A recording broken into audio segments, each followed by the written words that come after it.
बिस्मिल्लाहिर्रहमानिर्रहीम बिस्मिल्लाहिर्रहमानिर्रहीम। तो बच्चों, कल हमने सबक पढ़ा था, सवाल भी किए थे। तो आज हम सवाल करेंगे। सवाल नंबर 4, इस सबक में जो खास वाक़ा बयान किया गया है उसे अपने अल्फाज में बयान कीजिए। जो सवाल नंबर 4 है तो इसका आपको जवाब लिखना है।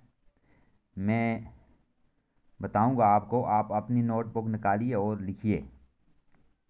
इस सवाल का जवाब क्या लिखना है आपको? इस सबक में जो खास वाक़ा बयान किया गया है, क्या लिखना है आपको?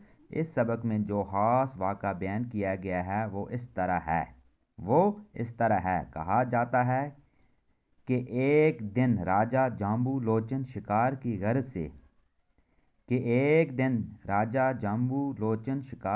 गर्ज से जंगल की तरफ निकल पड़ा। कहाँ निकल पड़ा? जंगल की तरफ निकल पड़ा। थोड़ी देर में राजा ने शेर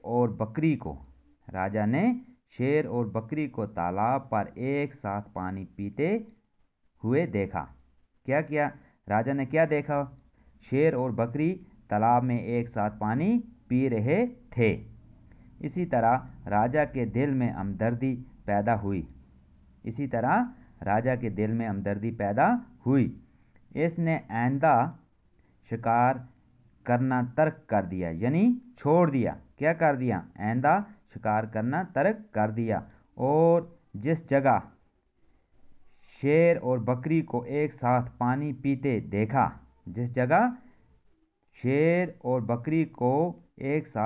पीते देखा, वहां इसने एक खूबसूरत शहर बसाया। किसने बसाया? राजा जाम्बू लोचन ने। क्या बसाया? एक खूबसूरत शहर बसाया और अपने नाम से इस शहर का नाम जाम्बू रखा, जो रफ्ता रफ्ता जम्मू के नाम से मशहूर हुआ।